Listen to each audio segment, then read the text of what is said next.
Master and Dwarven Sword Master, hobgoblins, dwarves, elves, and halflings are some of the characters and terms used in this very complicated and controversial game. We'll talk about the controversy in a moment, but first, this report by...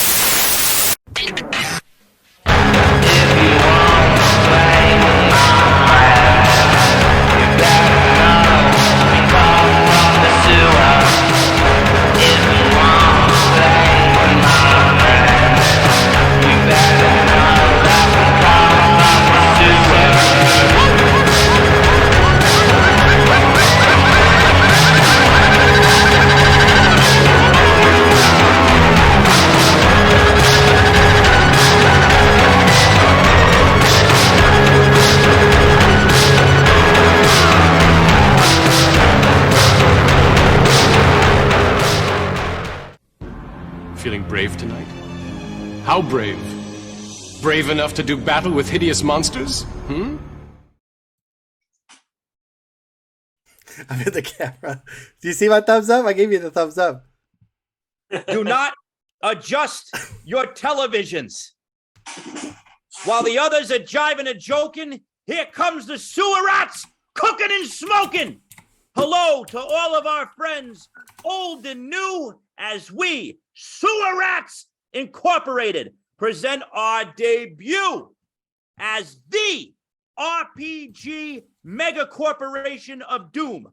Our mission to shine the radioactive spotlight on truly independent RPG content creators. Out of the basements and into the streets, as they say. Mr. Pacino said that once. Let's get weird. Gentlemen, introduce yourselves. Form the Sewer Rats Voltron. Neon Lord. Hi, I'm the Neon Lord. I'm Brian. I made the game Neon Lords of the Toxic Wasteland. They call me the Nick Fury of this group. I assembled my Avengers, and here we are to take over the world. Teddy G in the place to be. I'm Ted Gilbert. I am one of the co-creators of Don't Tell Mom and Dad, a tabletop role-playing game for big kids only, and I'm here to talk about all things indie RPG, and I'm really excited. Ben the Killer. What's up? I'm Ben Maz, the other half of Don't Tell Mom and Dad. Also a writer, musician in the area of Philadelphia with Ted. Ready to get... Right. So that's who we are. I told you what we do. This is for you all. This is for all you hard workers down in your basement getting paper cuts, folding zines, mailing stuff out, stealing money from your parents so you can get your work out into the world. We are here for you. What we're going to do every month is we get on here and we review recent and not so recent independent gaming content, whether it be games, art, and RPG adjacent stuff like cool bands and things of this sort. So this is our inaugural episode. Today we're going to be talking about, we each brought a zine product or an indie RPG product that we're going to introduce. And then the second half of the show, we're going to get really weird. And since it's the spooky season, you can smell it in the air, can't you, gentlemen? We're going to talk about our favorite horror film kills. So make sure you bring your kids. All right. Who's going to kick us off with your indie RPG of the month? Down in Philly, what do you got? Which one of you goes first? Yeah, I think I'm up first on our on the list here. So Get it? today, I wanted to talk about the marching order RPGs from the publishers Crumbling Keep. This is a game that can be played like as a solo game or as a multiplayer game. And I've only played it solo because I mean that's the way I've primarily played it. But as you can kind of imagine from the title Marching Order, it's like primarily a dungeon delving, like, you know, dungeon crawl kind of old school feel to it. You play with character archetypes that are I can pull some out there rogues are sort of your standard name, and but there's a barbarian, you know, a cosmic marine, a doctor, a musketeer, a knight, a sellsword, a torchbearer, a wizard. There's, I think, 13 choices in all, which each have individual stats, and then you also roll to like customize them further with like special attacks, and each character you play has a quality and a flaw too. So these are things that can be activated during a given turn that either like, you know, add sort of a little bit of chaos in a way that helps you or hurts you. And the thing that's cool about the game is like when you're actually playing, it comes with these sets of cards for the rogues and for the villain, for the foes, and you sort of line them up in the marching order, like 4 against 4. And like I think the really fun thing is there's a lot of strategy that emerges, and as you replay it, you sort of get better and better at sort of recognizing the ways to use the kind of special attacks and how to strategize using them, because there's sort of a cooldown period. So when you use your special attack, you might have anywhere from like 3 to 6 turns before you can use it again. Different players can attack further, can attack like, you know, 2 into the marching order or 4 into the marching order. So the order that your players are in and the foes players are in matters. And characters can sort of like screw each other over by butting them in line in one, or switching places so they can move back and push you forward. So now you're facing the brunt of whoever, like whatever big bad is at the front of the other side's marching order. I think that would be a really fun dynamic to play in the multiplayer version, but it's still like you still kind of get in the head of the characters, even though they're like set up as archetypes and it's not like a full fleshed out character process. And I find myself like, you know, playing really selfishly with each individual character, which is, you know, a lot of fun and an interesting experience. And the set came with 2 books. The first is sort of the general rule book, and the second is a series of delves. So when you're playing, you actually follow a map. It's sort of like a choose your own adventure. You know, can go left or right, and then you switch to a certain page. You'll find something, or you'll either find something to explore, something to fight, something to, you know, discover. And you know, they're pretty rich adventures. I think it involves, you know, having an entire like book-sized set of adventures to play. That's maybe the book. downside. Hold that of up it. sideways so we can see how big that thing is. Oh, how thick? Yeah. It's a nice sized like book, yeah.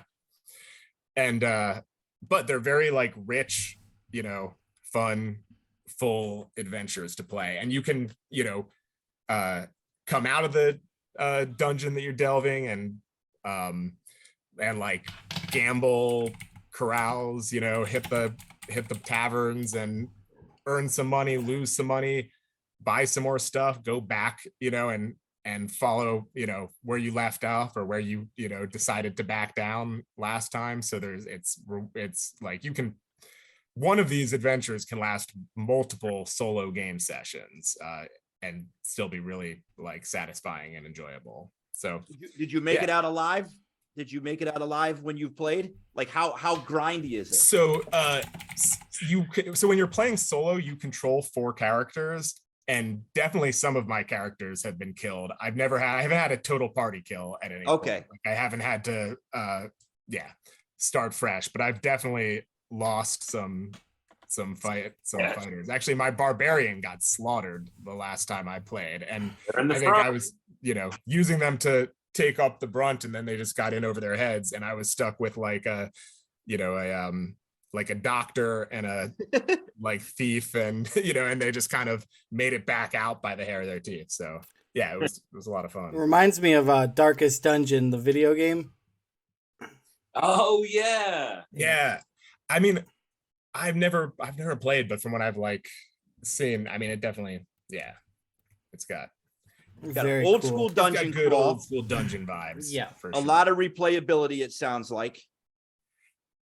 Yeah, we got to do. thinking more about solo RPGs, man, because I don't always have the time to get around the table, throw an adventure together. It's fun just to do that, even as a thought exercise. You And I got think what's fun about this one, I think a lot of solo RPGs, I think, and I mean, this is a great quality too, like make it so you can really get in and play for like 40 minutes, 30 minutes or something.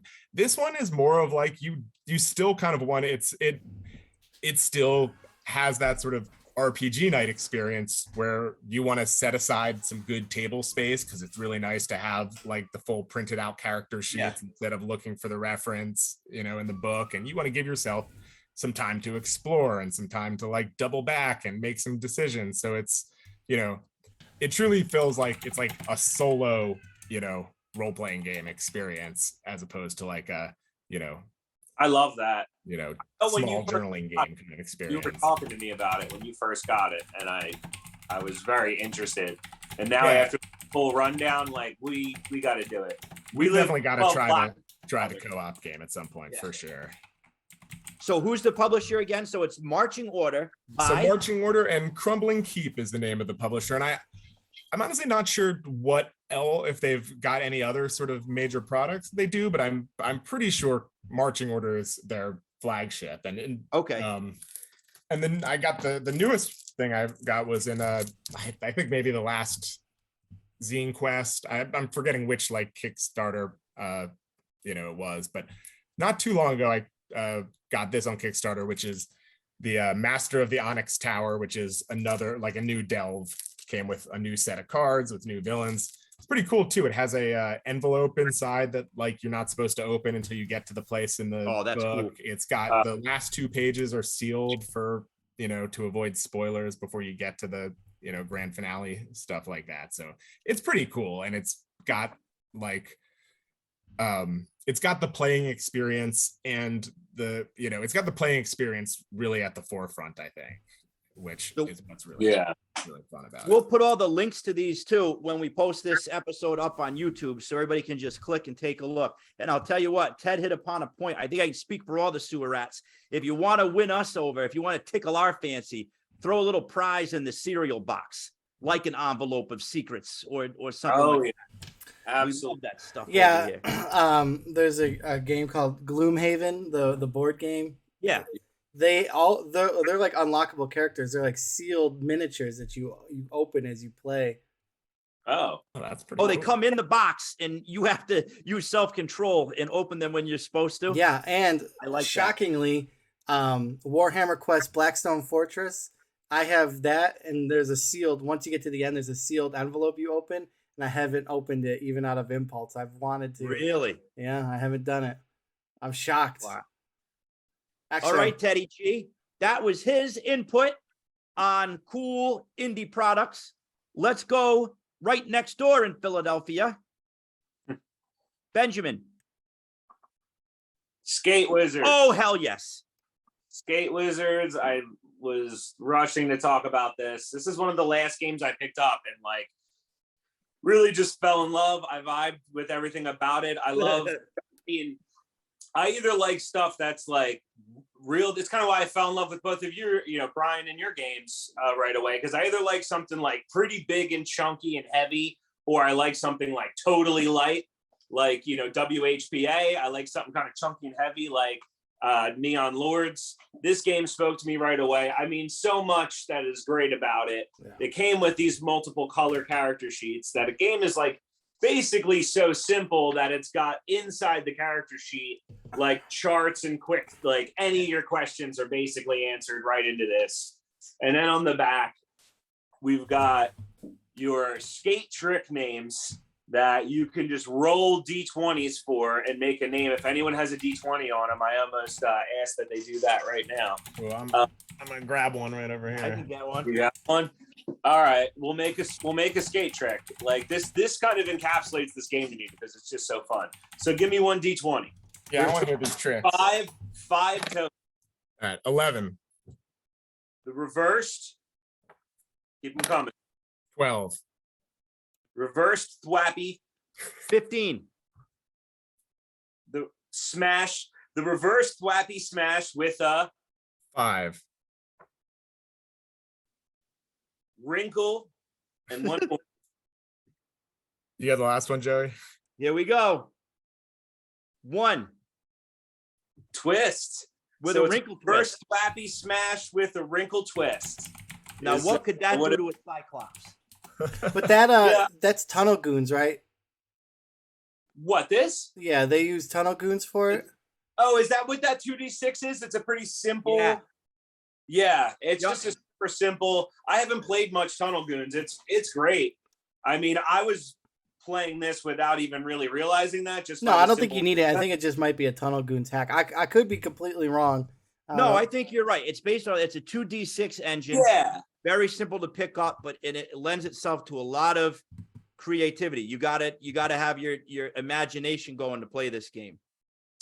yeah. I mean, down to the fact that you can have bootleg. You have like regular spells, bootleg spells, and your bootleg spells are represented on VHS tapes that Perfect. like are like your skate tape dubs that you can like use as like a bootleg spell, and it's like the tape can break or it can't. You need to keep track of your resource management is basically like your weed that you can get on. You can smoke, because they describe it as a steezy role-playing game about radical and arcane shredding of the gnar. Like, I've read this thing front to back like 5 times. I absolutely love it. Loot the Body is the creator, right? And who's the art by, Ben? The art is second to none. I want to get a Skate Wizards tattoo. yeah, I know. I love the art. Like it was my entry point of being like, all right, click buy. I'm all about this. Yeah. Before I knew it, I was just completely in love with the game. So I don't want to mess the name. It's Michael C. Seung, Siung. I don't want to mispronounce, but I probably just did. But And yeah, Levi Nunez goes by Loot the Body, which is also an awesome band. And didn't this like originally kickstart with the? Oh, you got it right there, Yeah, brother. I wanna- There's this is prize, the the other cereal reason. box.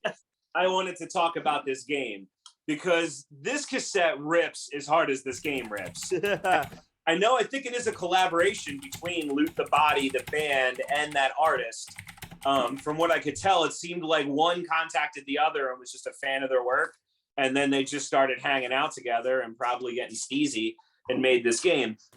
This cassette by Loot the Body, I mean, for lack of a better term, is very good in my opinion.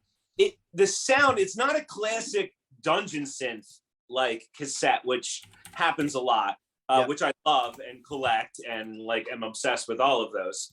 But this, to my surprise, is actually closer to like a Blue Oyster Cult like album in my if we were to make a Venn diagram of multiple circles, put this Loot the Body Skate Wizard cassette in the center, it would be like 33% Saturday morning cartoons of the 80s, like intro rock and roll songs, 30% like Blue Oyster Cult, Uriah Heep, like kind of like proto, like metal, like heavy, that like, you know, heavy psych, but like hitting it. And then like, I mean, probably because these dudes are cool as hell out in the West Coast, I imagine it has a very modern sound to it too. Like, I'm actually shocked that this is not in the conversation with bands like Meat Bodies or Ty Segall or like the OCs or some of like the spacier end of that stuff.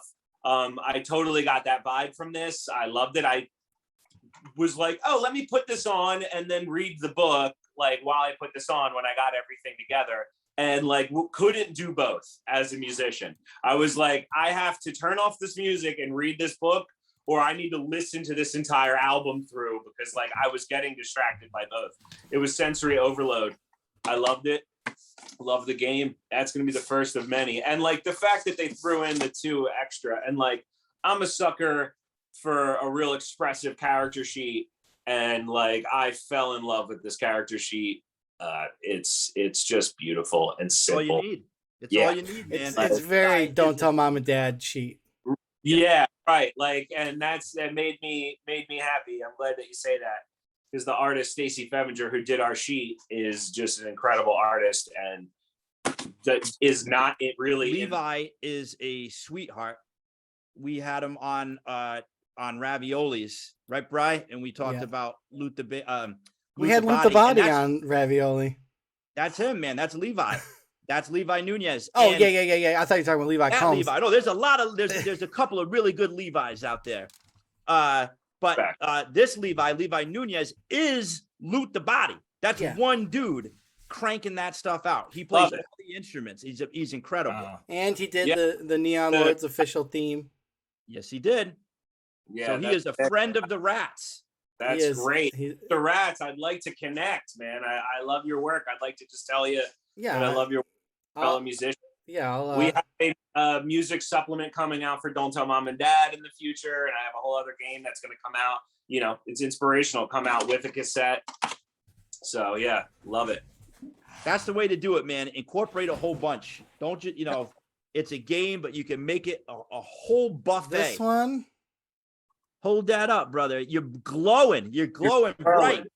Oh yeah, you guys can see it. You mean what does that say? Spiral Death March. Spiral Death. Oh, you're showing. Yeah, that's good. You've got the proto. That's like version 1.0. See that? Yeah. That's hand typed. That's my first one. When I first met Bri at PAX Unplugged, just a little quick side story, because like we'd been talking online and really liked each other's work and had never met. And he was like, I'm going to be in Philly. And I was like, well, I'm going to shake this dude's hand. We Unplugged, and like right away when Brian met me, he handed me 18 pounds of swag. Yeah. And he was like, dude, take this soft copy of this book. Take this thing, take that. And I was like, holy shit. And then, so I feel like I got him back in the long run. But like at the time, I was like, I have this proto version of this new game that's going to be coming out like in the, you know, foreseeable future called Spiral Death March. And I start everything on a typewriter, and I handed him my typewritten proto copy because a lot of times I'll just write the book over and over on a typewriter for a bit. Like, so that's there's a bunch of versions of typewriter out there, but that's literally like 1 or 2. Absolutely amazing. I can't wait to experience. That's the version that that's the exact copy that I played with you at Philly Game Shop that night, right? Yeah. And I don't even have a whiff of it. I need to get my hands on this. And you slept right next to it, Joey. Huh? You slept right next to it. It's been sitting on my desk. If I only knew the things I would do. Okay, so anyways, that is Skate Wizards. Yep. All right. Friend of the Rats. Skate Wizards. We can get him. We can get them into the Rat Megacorp. I'd love that. He gets a rat patch. This is a call to them. I would love that. Yeah, it's just a click away. All right. I got all the connections. Yeah, look at this guy. He's oozing connections. I just talk to everybody. The Godfather. Kiss his ring. So here we go. Wait, didn't you have a ring kissing story? Whose ring did you kiss? Forrest Ackerman. He made me kiss the Dracula ring. No shit. You know, what are you going to do? I was in middle school. I was easily influenced. So enough about that story. Here we go. I'm up next right here. Pilgrims of the Knighted Path. I picked this one out not because it's only so you got two things going for it. It's the Halloween season, and this is from Highland Paranormal Society. This is the first Patreon I ever subscribed to. This is Nate Treme. This guy is a graphic design genius. So for $1, you can join his Patreon, and you get access to like 1 million things. And every single one of them inspires me. Like you guys, you got to check out it's content and it's beauty. So the games are all awesome. And a lot of different, very simple rule systems, very rules light, but very well done for a quick pickup game. What's his name again? Nate Treme, Treme, and he runs Highland Paranormal Society. Yeah, he did Tunnel Goons too. He is Tunnel Goons. Oh, okay. In the Light of the Dying Star, there's some space stuff. It runs the gamut. But then there's maps and the way he does these things, and they look beautiful. You can print them out on a home printer, which is what I did here, and they still look beautiful. Yeah, so, great long story short, yeah, this thing is this is a trick or treat hex crawl, and you're down in a neighborhood in Louisiana. So that lends itself not only to just your normal, all the trick-or-treat experiences in neighborhoods that we grew up with, but then you have the outlying wilderness all around this spooky neighborhood. And you have random encounters, you have the neighborhood encounters, like 20 different encounters that are set on the hexes, 20 random to roll for the neighborhoods. And then he expands it every more. And next thing you know, you got 20 wilderness sites and 20 wilderness random encounters.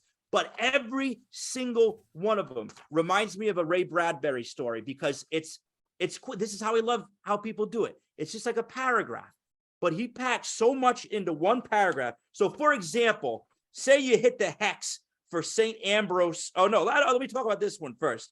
It's the one. Okay, so on one of these, you have to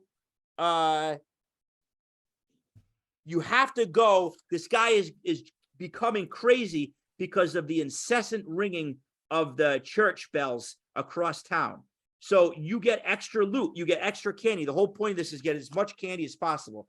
You get as much candy if you go over there and steal the ringer part of the bell and return it to this guy. Now, of course, when you get to the location of the church, that opens up a whole other bunch of NPCs you run into and spooky supernatural stuff. So it's all interwoven. Treme does an amazing job here, weaving in like 100 little Ray Bradbury-ish kind of small town spooky tales.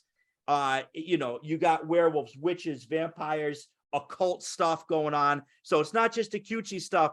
You got the cult worshiping an ancient, trying to revive elder god over here. And then you just got the creepy woman who gives out, pennies too. So it runs the gamut of fantastic to old-fashioned, good old time Halloween. This is, and it's all in color. A lot of it's in color. I love, if you get a chance, I don't know how close you can see it, but he's got that really cool, like 1960s, 1970s child encyclopedia kind of color palette and style of graphic design in this one. Now, some of his other ones are like 60s sci-fi pulp covers, like we were talking about before the show. So if you are ever stuck, and if you're making like a zine in your basement or just a filler project or a passion project and you get stuck, check out Highland Paranormal Society's page, and you will instantly have a million ideas that you're going to want to emulate or be inspired by. So this is my pick of the month, Pilgrims of the Knighted Path. You can get this if you're not a member of his Patreon. You can pick this up for under $5. All of his stuff is really reasonably priced, but if you get the Patreon, you get all of it for like $3 a month or less. So if you're a monster kid like I am, like we are, this is right up your alley. Some good vintage Halloween vibes mixed in with some Lovecraftian stuff, with some Bradbury stuff. And it takes place in Louisiana, but it could really take place in the town you grew up in. So great for the table for Halloween. You can pick up and play this game. This is based on the Prole system he came up with, which is Prole. It's even lighter than Tunnel Goons, and it's based on a coin flip. So tomorrow, I'm introducing some fifth graders to role-playing games, and I'm using Prole because we only have a 50-minute lunch period, lunch and recess. We're doing it. I'm like, how can I get through half of an adventure to lead them into next week where they don't have to have a million dice and all that? Perfect. It's a coin flip mechanism. Very simple, very narrative based. You got to have your brain going to play this. Highly recommended. Hey-oh, here you go. Go ahead, Ben. I was just going to say I'm 100% hooked. I'm getting on the Patreon and buying that book. It better be available online. It is. You go right there. He's got an itch, too. Yeah, I think you can just get it on itch. Yep. Can you use Don't Tell Mom and Dad for it, though? Right. Yes. So it right in the beginning of, I don't even know if it's in the book or when you are looking at buying this like online, it says, this is mind fuel. So you do not need it because Prole is so rules light. It doesn't even matter. And you could just use the hex map and any other. What I would suggest, like if we were playing this together, I would use Don't Tell Mom and Dad for this. That really fits the bill, especially with the sugar component, with your candy component, your sugar levels. Yeah. This is going to make this actually will put your sugar levels as a priority.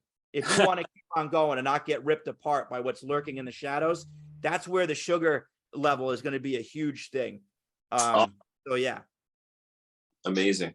And so what we are taught, so viewers at home, I don't know if you haven't, you got to check out the cartoon Over the Garden Wall. And I know, Ben, you got your first taste of it. Oh, man, This has that flavor too, very much so. Oh, cool. So that's my 2 cents. Now we're getting super weird. Neon Lord, tell them what you're doing. Well, we got Ben. Oh, I'm sorry. No, Ben did Yeah. Street Wizard. Yeah, I know. He's got his. Way So one of us a month is gonna get way back weirdness. So we're gonna talk about a RPG. Well, okay, we're gonna talk about an RPG, an old RPG, I should say. But I did remember that this one has a new edition out, but I don't know anything about that. It could be completely different. So my pick for the old weirdness is Battle Lords of the 23rd Century 2nd Edition. So I'll read the back real quick.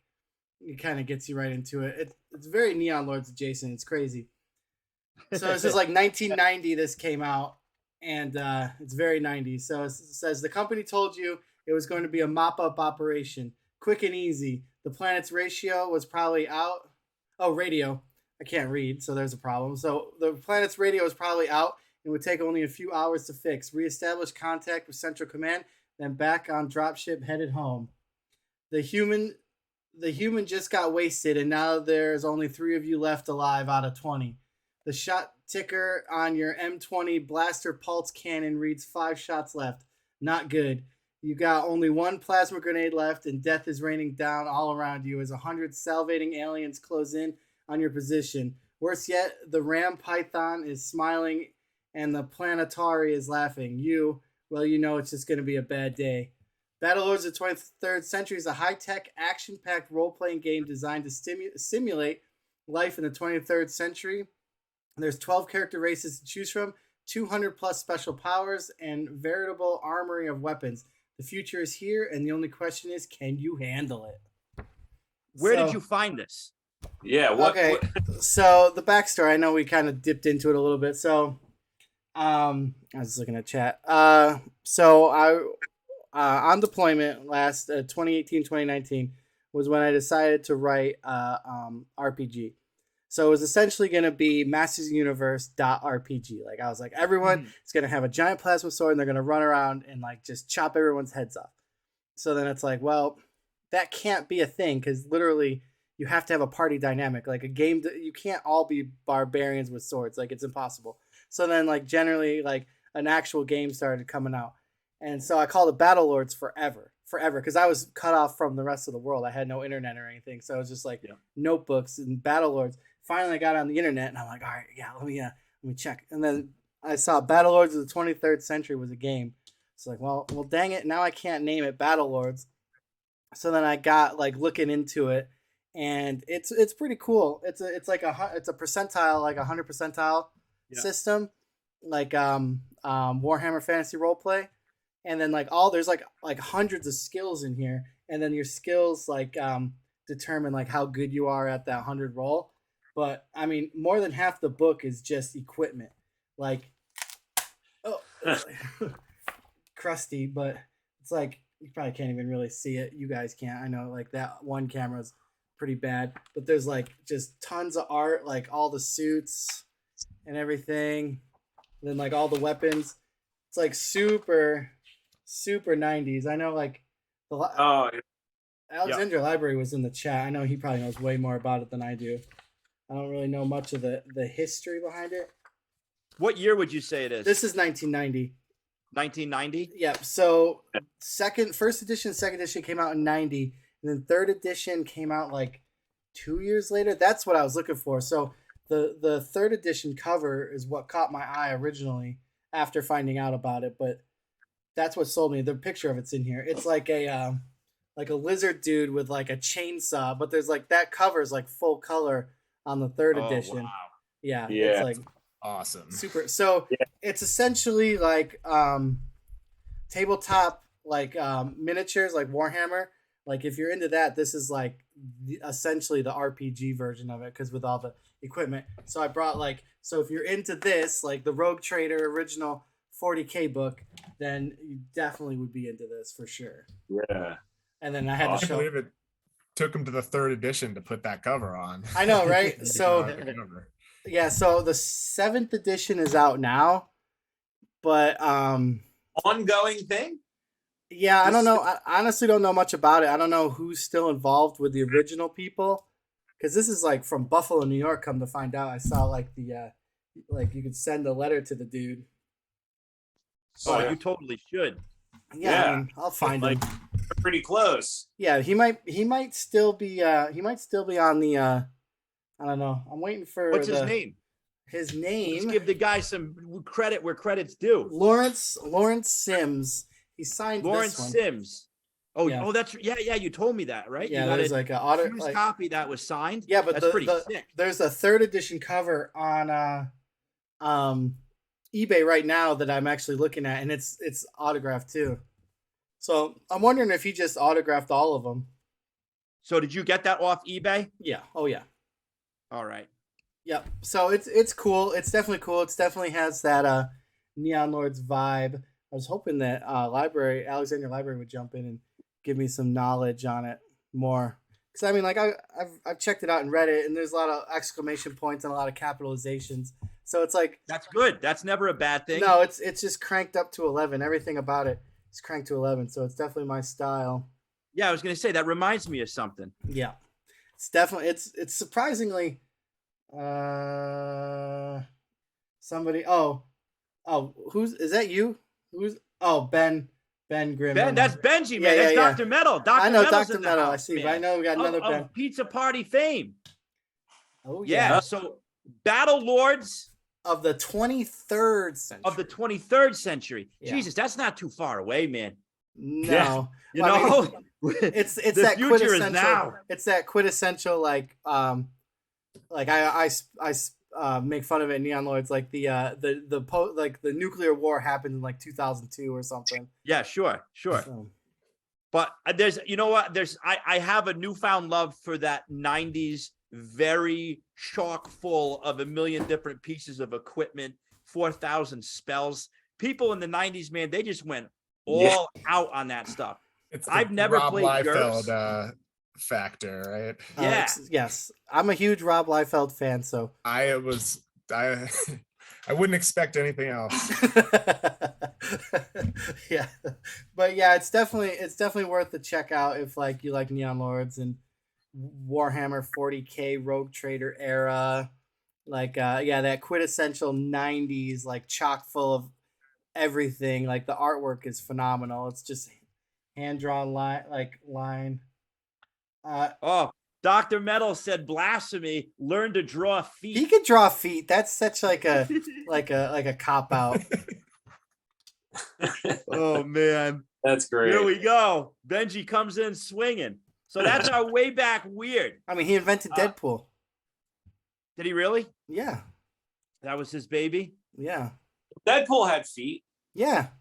He could draw How else are you feet. going to walk around? That's like No, that's he's a legendary artist for sure. He still draws like that today when he draws, and it feels out of place. I feel like. All right. Yeah. So here's the story. It looks like Dr. Metal, according to the chat, has a personal beef with this guy because he never called him back for a job. So Ben is good people. Hey, guys, we got to pay the bills. Let's do a quick elevator pitch and tell everybody watching where they can buy your stuff. Don't tell mom and dad, guys. Why don't you go ahead? All right. You can get our stuff at don'ttellmomanddad.com. This is our game again. It's a super simple D20 based system. There you go. A peek of this character sheet done by Philadelphia tattoo artist Stacy Fevinger. Look up her work. Yeah, it's a game about being a group of young adventurers between 7 and 15 years old, where you make a pact during the summer break that you are not going to take it. We're going to take down the aliens, werewolves, monsters, creeps, ghosts, freakazoids in white vans, and you're gonna take them down and save the town. You know, damn it to hell. Back Ted, at it with the white vans, Daniel. Yeah. I had one of the greatest gaming experiences of my life. Brian's porch, the Neon Lords porch, Yep. seems like forever ago, but it was probably really only a month ago. The four of us on a hot summer night in a neighborhood on the porch playing this with the guys who played it, who designed it and wrote it, and it was awesome. Yeah. Well done, dudes. Yeah, Definitely you were great kids. top 3. Yeah, even my mom, like the night, like I was telling you in the morning, I was explaining the game to her. She thought it was like amazing. I was like, yeah. Then we shot bottle rockets at him, and then they went up the chimney and lit the curtains on fire. We quickly degenerated into poorly behaved 11-year-olds. I mean, that's yeah. like naturally. I'm huge into playing it like that. That's my problem, though. Is like I always want to come out swinging. Yeah, mechanics I mean, out there. There is it's a fun way like to do it. Joey stated. There is a sugar meter you need to keep track because sugar is like amphetamines in this game. And once you pop, you can't stop. You got to keep that. You got to keep chasing that dragon. We also have a scared-o-meter where you can go and get so scared you duke your pants. Yeah, cool points, and like instead of straight up just like a standard hit point system, while we have some hit points, it's more based around your feelings, and you know, you don't want to get rashed or blinded or woozy and feeling all bad. And, Great job, dudes. Yeah, I'll add just because it's a popular point of the game, and because Brian was alluding to it earlier. There's a special mechanic for firing fireworks, which are basically the baddest ass weapons your kid can get in Don't Tell Mom and Dad. And it's available at don'ttellmomandDad.com. You can also, you know, if you prefer, get it at the other big RPG spots, Exalted Funeral, Drive Through RPG. We're up on Itch as well. So pick your poison, and Oh yeah, hope you enjoy it. And you guys just wrapped up a very successful Kickstarter for 2 expansion pamphlets for Don't Tell Mom and Dad. One of which is a very beautiful looking. I saw the preview of a fireworks pamphlet. oh yes, Yeah, it looks awesome. By popular demand from people hitting us up on various platforms, we are adding at least 10. I think we said originally 8, but after me and Ted started working this out, and we're wrapping it up, where we had room for probably 2 more, and we're going to start shopping around for 2 more fun fireworks. We got multiple NPCs around town that'll be carrying fireworks, shady characters, all new mechanics for being able to play online, since one of the things of Don't Tell Mom and Dad is when you're playing with fireworks, it's a timed mechanic of you rolling dice and trying to hit certain numbers. To try to, like, it's the lighting the fuse, you know, aspect, and it's you only have so much time to try to make it, or else the firework can go off on you and hurt you instead. So, which was great, but we had a lot of people who were really into it, but held online games, and they were like, "Can we make is there a separate way to do this mechanic?" So we are bringing it to them as one of our first things. We are breaking every firework down into a simple D20 roll of difficulty, and so they'll be able to have. It's kind of like a spell Can't wait check. to get that in the mail. Yeah, we have things set at certain difficulties. You know what I mean? The harder the firework, the higher the number you need to hit. Awesome. Perfect. That makes sense. Up a certain number, it'll go. You know, if you botch your roll, it'll go off on you. Joey, I need you to do your kid from Don't Tell Mom and Dad for the people. Yeah. Oh man, I still think about that kid every week. Yeah, what was his name? He was funny, man. I have the sheet. I have the sheet in my bag still from that weekend. So I'll have to resurrect that sometime. Yeah, but let's just hear a little bit of it. Oh man, you're making me blush because he was a little bit of a deviant. I loved it. I think he had like binoculars, a periscope, everything to be a voyeur. Yeah, that's fair. I heard there's a new au pair. There's a new au pair down the street. She's pretty hot. So probably will, I don't care. Probably will look in her window. Yes. Excellent. So he got himself into a whole bunch of trouble. That was a great time. Yeah, he was awesome. I don't know where he came from. Not that I don't know. Like I was like You took it to a whole nother level. I was just like, damn, it's a wrap for me at this point. Like, We were basically, I was basically LARPing at that point.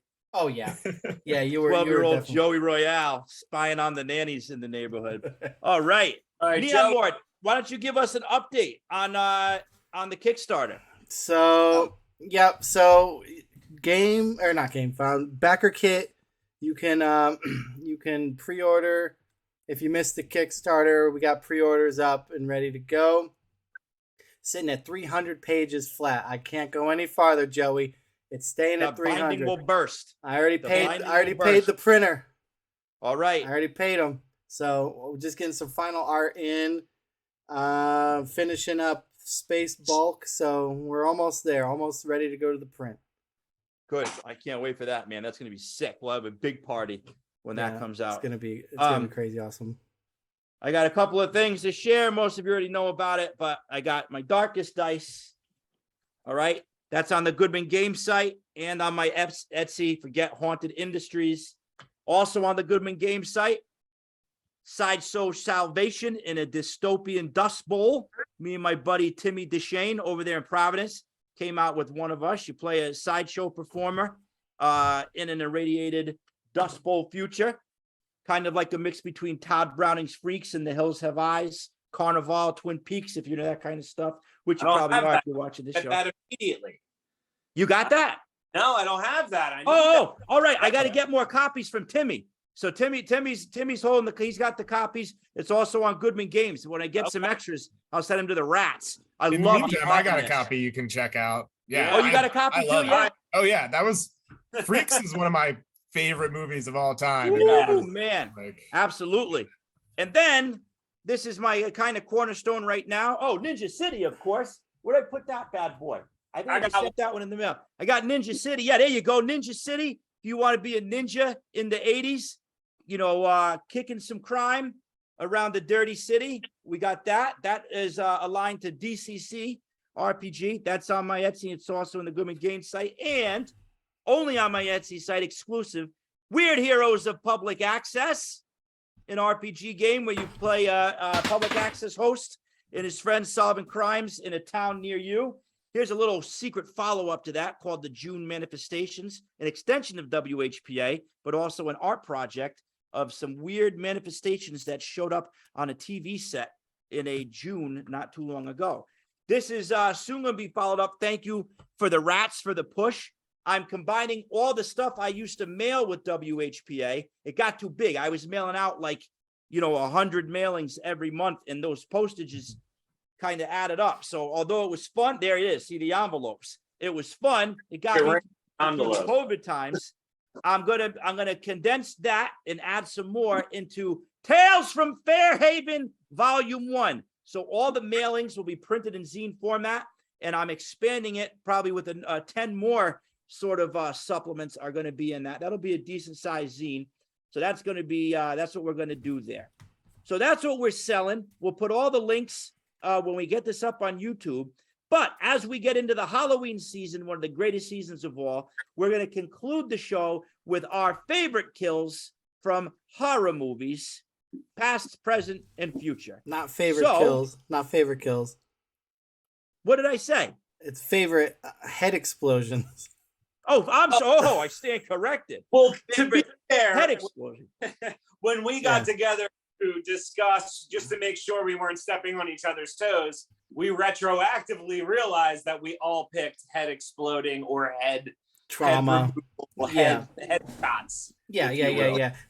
yeah. So we had to change it because then that opens it up for non-head specific horror movie Yeah. kills for another Yes. month. Specifically, All right. ninja kills.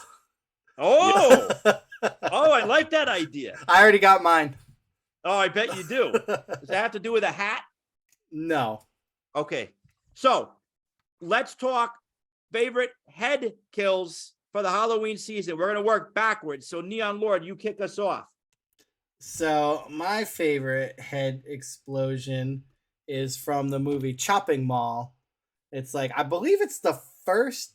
I see it's been a couple months since I've watched it. I think it's the first kill in the movie like the kids. So essentially, these like high schoolers or college kids like work at the mall. Then they like decide to like hang out after hours. Such an awesome movie, but like I don't know if is it underrated, or I'd say it's a horror classic at this point, right? Oh yeah. Definitely at the Shutter House. It is up there on the Mount Rushmore of horror films. Oh yeah. Yeah. So they lock themselves. Well, they stay overnight in the mall that has these protector bots that go haywire, and like they're like the mall security for some reason. Yeah. It's like RoboCop horror movie, right? So Yeah. and then like the chick, I think Or like an R2D2 horror movie. yeah. Well, I mean, yeah. Or a security Roomba. Okay, Yeah. all right. Thanks. Downplaying the movie.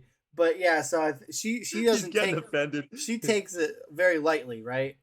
At first, and all of a sudden, like the robot comes out, lasers blazing, and just blows her head off in front of everybody. And then everyone's in shock.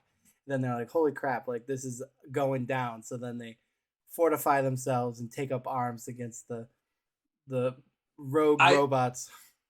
Focusing on that headshot, I know, I think a lot of people, if anyone has seen Chopping Mall, they know the exact shot you're talking about. It's almost more iconic than Yeah. the film to me, is that headshot. And what I like about it, there were two kinds of like head explosions in the 80s. Yes. There were either like slow motion ones, like scanners that are like Yeah, real totally. slow, or there's the like, holy shit, Yeah, quick. blink you miss it.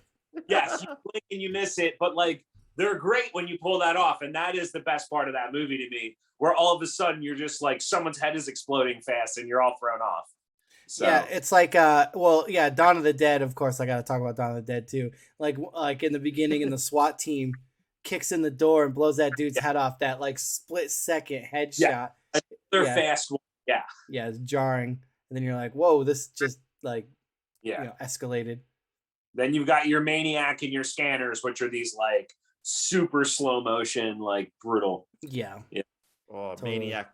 Every time I hear that, I want to wash my hands. Yeah, I know. All right. What do is it us or you, Joe? I think I go next. I'm going to say, since we're here, we should talk about the greatest horror film ever made, which is Phantasm, obviously. Mm. And my favorite, there it is, Angus Scrim in the flesh, the tall man. My favorite head kill, and I have a lot of favorite head kills, but the one is the Sphere. The Sphere, it's probably the second kill of the movie. The first is the kill in the graveyard, but this is when we see the Sphere chasing Mike down the mausoleum. Oh man, like those things scared the heck out of me as a kid. They still do. They're just like an unstoppable silver wasp.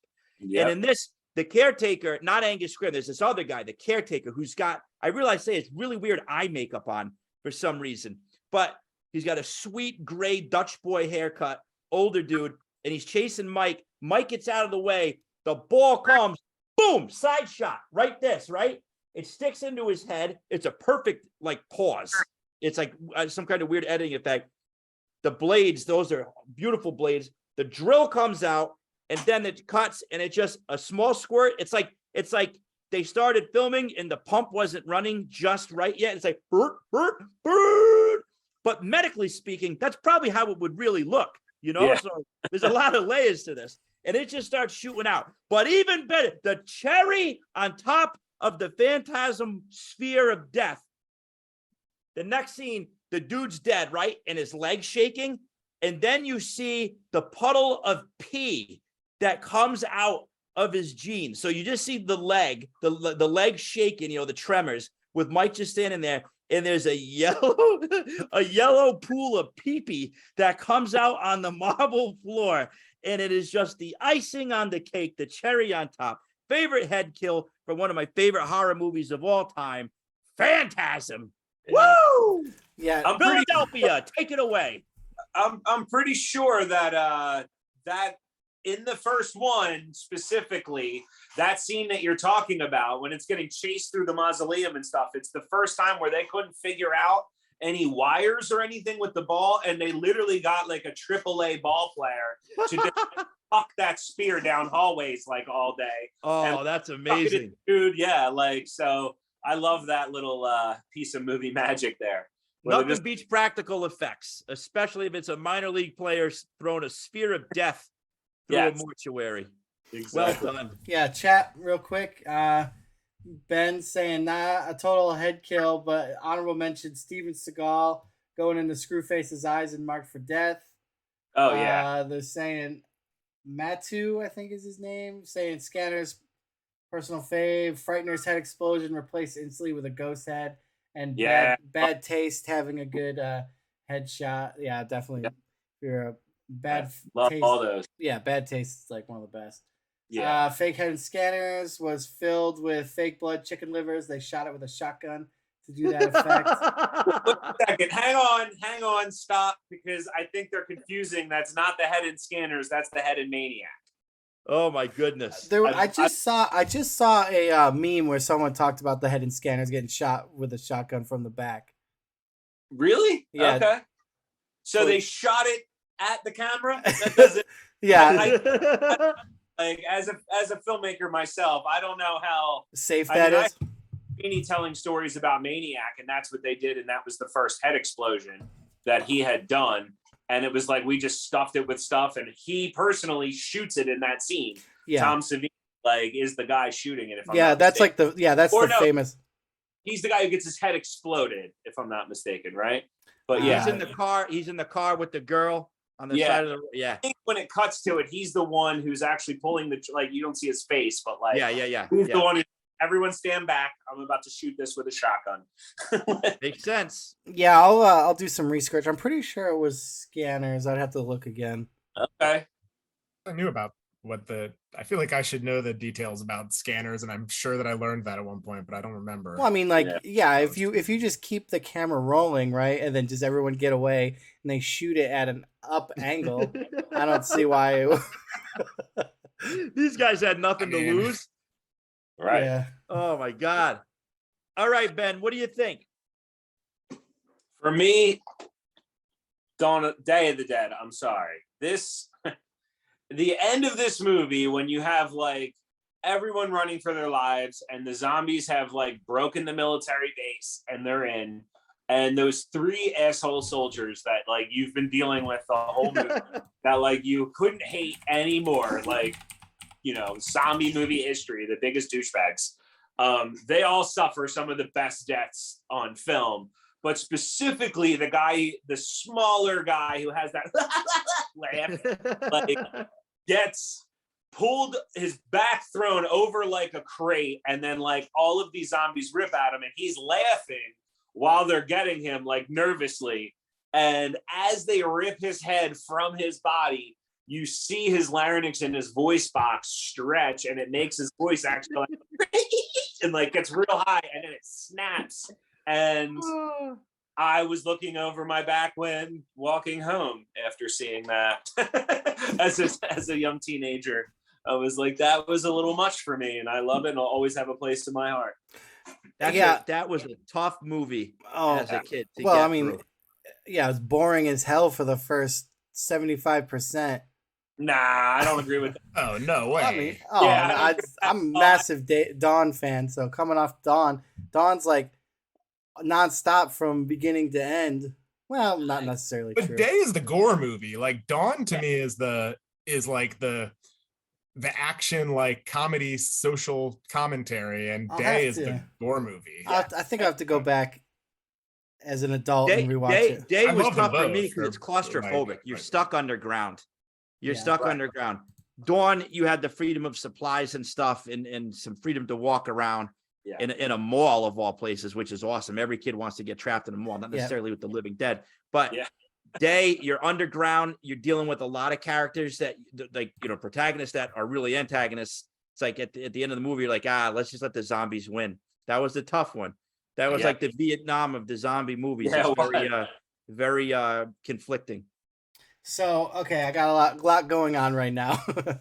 So, I did find out, according to the Criterion Collection of scanners, they talked to the guy who did the special effects. They said they planned to blow the head up with explosives, but as the video details around 3 minutes in, the explosives didn't work when they began filming. By then, the crew was fed up with the various difficulties.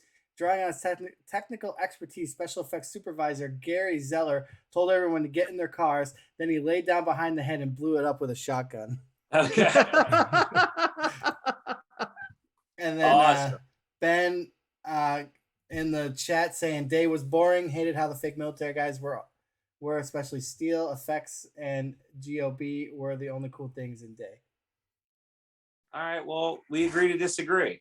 We may have the same name, but I The think if you're comparing gore, it's like Ted said, it's not. oh, not I even mean, a- yeah, the gore is like the gore effects are light years beyond Dawn Yeah. for sure.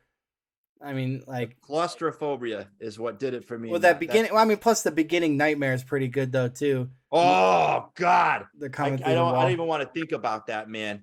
Yeah. Oh, I watched that again Tense the other movie. day. Like I think the That tension is hit there you. the whole time through Yeah. through Day. You know. Yeah, I think, but I think what helped Dawn too is the soundtrack. Yeah. The That's a good definitely one. does. Definitely. Definitely helps. Ted, Dawn. Hey, Dawn is my favorite zombie. Like, is one of my favorite movies of all time, and it's definitely my favorite zombie movie. But I just think Day that if I want to like zombie gore fest, Day is the one I put on. Oh, for Dead sure. Alive! If you want zombie gore fest. What? Did we just Oh, get boy. 2 groans about Dead Alive? But we'll get into that. No, we're gonna settle this right now. Dead Alive is great. I don't think of it as like a zombie movie in the same way. Like it's a gross out gore movie with things that kind of resemble zombies, but Not a single moment terrifies me as much as some of those deaths at the end of Day of the Dead.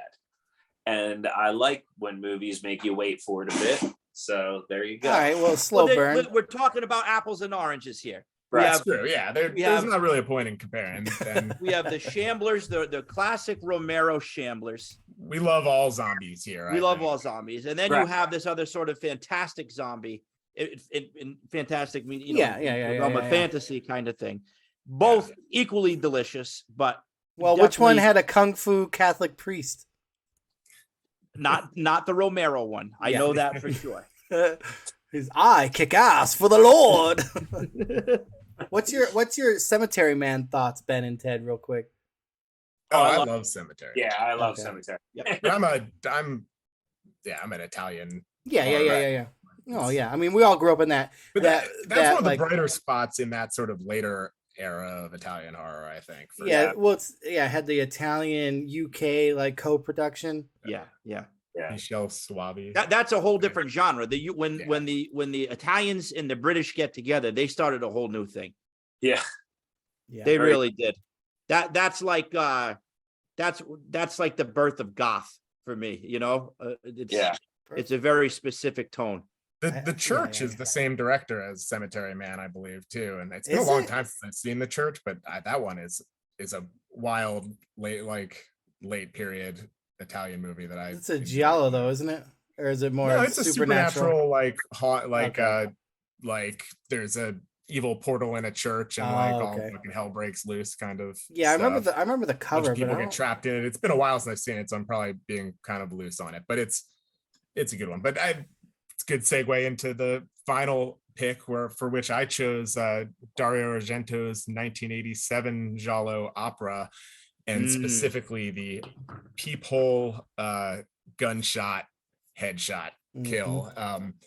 And it's just such a spectacularly composed shot. Not only so the setup is the main character and Daria Nicolodi's character are in an apartment, and they're kind of being stalked by the killer who's on the loose, so they think he might be in the apartment.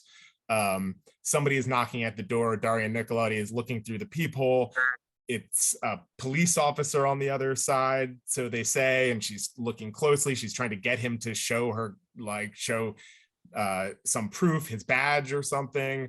And she is peeking in closer, and then a bullet gets fired straight through the peephole, and it's filmed in slow motion close up. You see a bullet actually traveling straight through that peephole.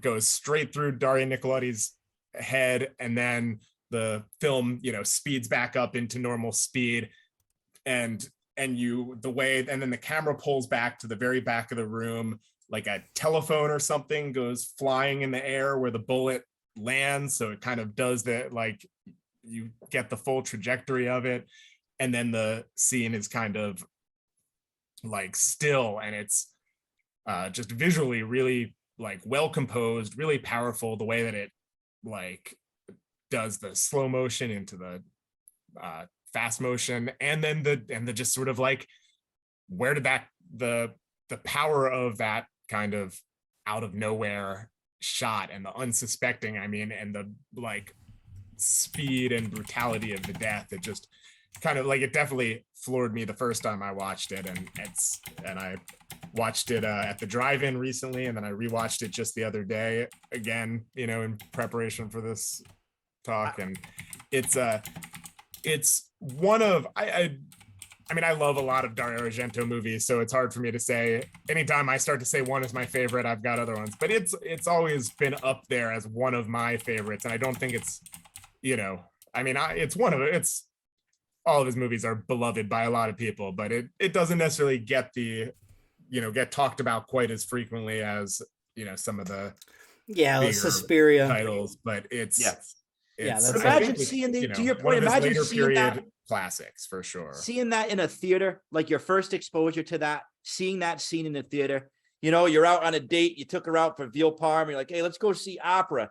And then you're sitting there, boom, and she's gone. What you that was you? But that the first time I ever saw opera was at the Mahoning with Ted. Man. And it was the third of 3 movies. And usually whenever we do like a movie night, and it's me and Stacy are like spending the night there. It's like the first 2 movies, we're all hanging out and partying. And then the third one, we climb in the back of the truck and like lay back there and watch the third movie and fall asleep. We had to literally turn off the boombox and like shut down the hatch of the truck so Stacy could sleep, because it was just, I mean, didn't even make it to that headshot. Just the eye damage alone in that movie. Well, Doesn't even it like heavy metal music too when that's happening? Yeah. Like, it has like a speed metal soundtrack on there too. Yeah, it's like Italian. Yeah, sometimes the music just doesn't match the atmosphere. Sometimes, but then sometimes they nail it. But that's like, and then he like stabs a crow in that too, doesn't he? Like, doesn't he like in opera? Isn't there something weird with like a crow? I know the one flies around. With a crow with an eyeball in its mouth. Yeah, I know that's that. the sort of main conceit, is that the crows like see and remember the killer, not, you know. Yeah. I mean, that doesn't tell you how it is, but that's not a spoiler. That's sort of what it sets up. But I'm trying to remember. I mean, I'm trying to remember if there was a crow killed. Hopefully, no real crows. Killed, but there is definitely a crow flying around with an eyeball in its mouth. Yeah, I thought that he's like stabs one. Does he stab a cat or something? Oh, I had a feeling you were talking about that. That's not opera. That was the second movie of that night. Inferno. Yes. Is it Inferno? Inferno has a lot of cat murder. Like way too much cat murder for me as my cat's been like stalking us the whole time here, like encircling. Ted knows cat. Yeah, you know, it's interesting though. I watched that with next to Ben and Stacey were watching it, and I remember you guys being so upset by the cat murder. The cats get their revenge. That's what makes it. Interesting for the cats. I would have liked. Oh yeah, it's true. I guess it is the rats. Not the cats. It would be better if it was the cats. Yeah, but like, fair enough.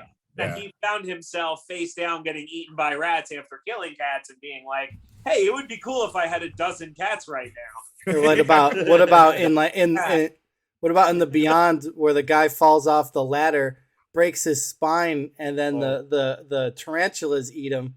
Yeah. Yeah, that's a good one. The Beyond's awesome. What a movie. I mean, it's full shit. Like the master. Well, what about Rats? Yeah, Rats, your favorite. Oh my God, I love that movie. I love that movie. Rats is amazing. Chat is all a flutter about decapitations now. So well, Matthew brought up the Omen glass decap, man. Woo! Yeah. That was on my list as a horror before we even went headshots. Yeah. When thinking of horror kills, the glass, yes, the pane of glass and Omen. Whew, yeah, like unexpected. Off guard completely. That's like Final Destination way before like that like was a shtick. Yes.